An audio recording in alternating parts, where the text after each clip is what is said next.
Welcome back, and we're doing something different on From the Booth. I've got Thomas West joining me to chat some OHL hockey. We've got the regular season about 2 weeks away, and Thomas West, you help out with the Rogers TV broadcast here in Barrie. I just have to confirm here, you are coming back for another season? Yeah, I'll be back, Mike. Well, that's good because you keep Gene and I company when we're on those long nights. Oh yeah, I keep you guys on your toes all night for sure. And you're just also coming off the IBL season. You're doing the play-by-play for the Toronto Maple Leafs. I understand it was a good season for those guys, but ended short in the playoffs. Oh yeah, it was a good season.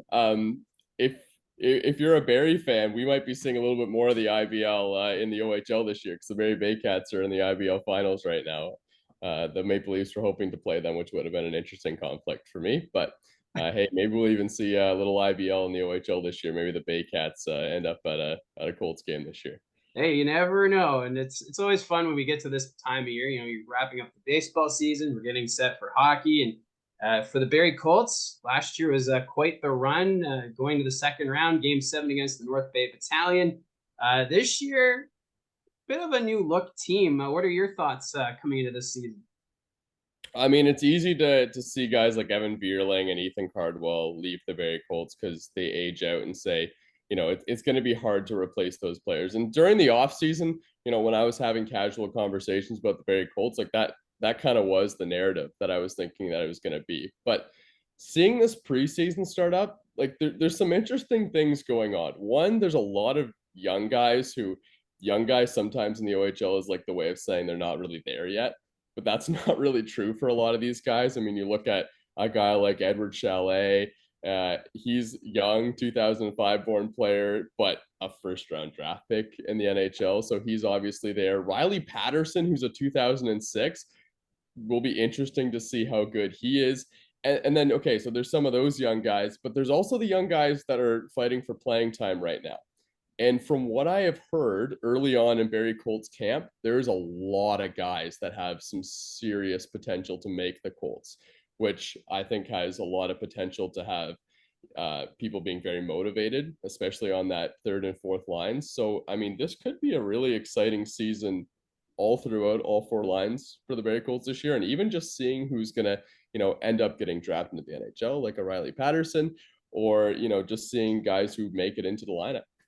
And you touched on Patterson there. You actually got to see him quite a bit last season in Tier 2. He was playing for the Rangers, I believe, and he was tearing it up there in the OJHL.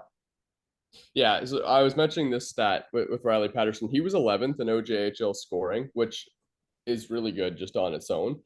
But he's a 2006 born player. And the rules are a little bit different in the OJHL Tier 2 than they are in Tier 1 in the OHL, where in the OHL you only get 3 overagers. So you have a lot more younger players in the OHL that are really good. In the OJHL, you get 8 overagers on every single team. So the OJHL becomes like you have some really older competition that you end up playing against.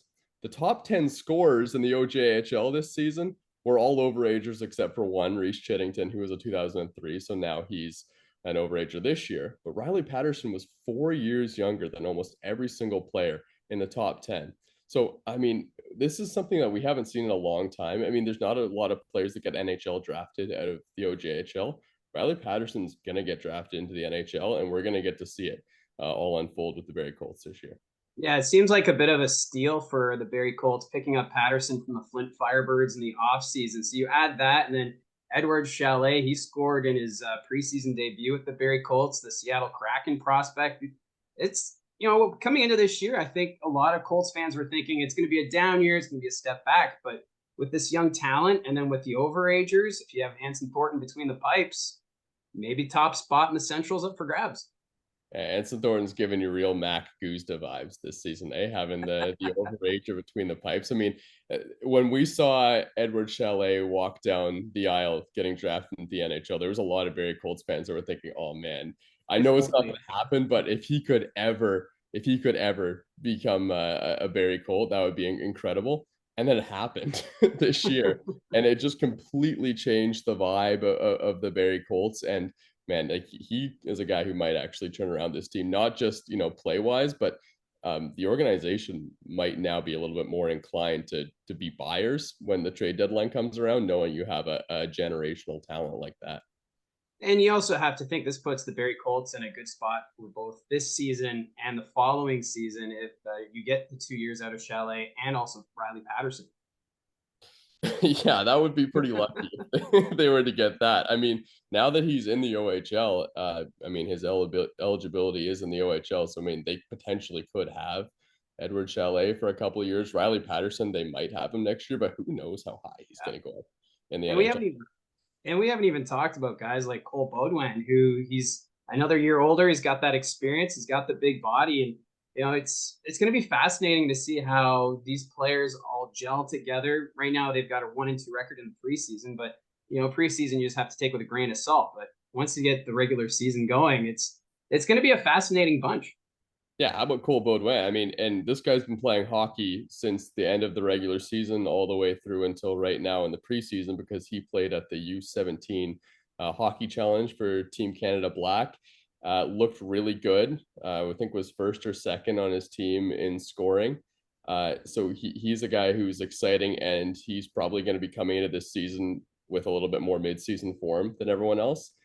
I also think he's a big guy and a strong guy. I think he actually got stronger this year. Mhm. Like he looks powerful. Last year, maybe a little bit more timid at the beginning of the season, but he looks really strong and really, really confident this year.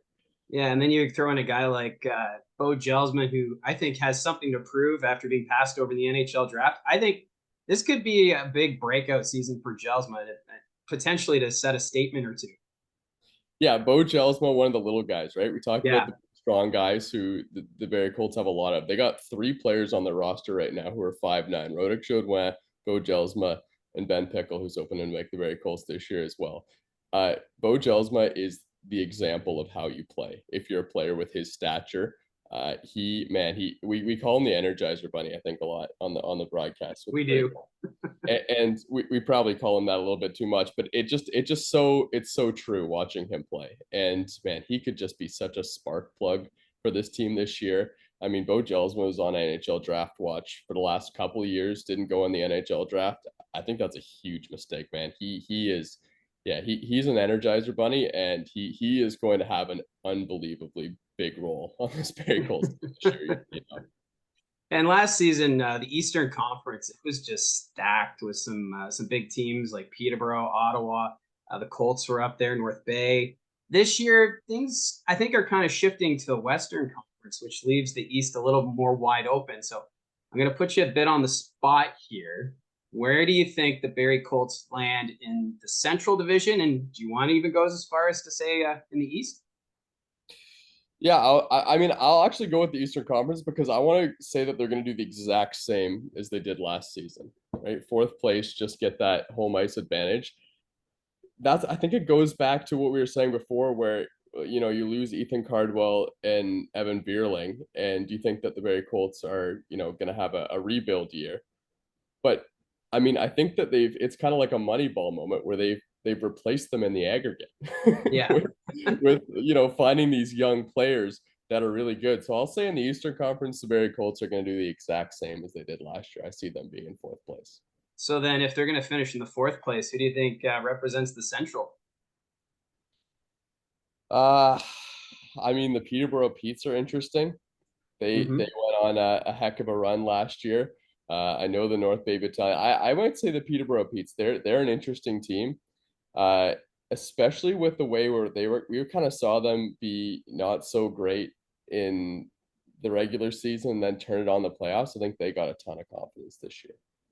Yeah, they were a bit of a Jekyll and Hyde team last year, and I Yeah. think a lot of people, myself included, picked Sudbury to knock them out in the first round of the playoffs, and then they made us all look a little foolish there when they took out the London Knights in the OHL final.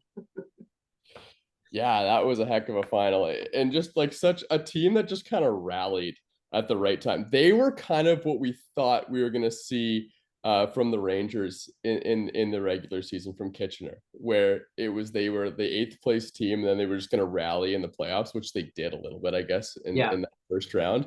But no one was they were like the true underrated team in the OHL last year, and then they just went and proved everyone wrong. Yeah. Oh, it's going to be so much fun. Hockey just around the corner. The Colts, they're not back in action until the 23rd when they take on the Sudbury Wolves on home ice for the preseason. And Thomas, you'll be there for the broadcast? Absolutely, just like last year. Hoping to make another run, and we got some fun ideas for the broadcast this year too. So I'm excited for everyone to see those. Yeah, it's going to be a ton of fun. So, Thomas West, thank you for joining me here today, and looking forward to the regular season. Thanks for having me, Mike. All right. So, well, that's Thomas West. And, if you like this kind of content, remember to like and subscribe on the channel. And who knows, maybe we'll bring Thomas West back.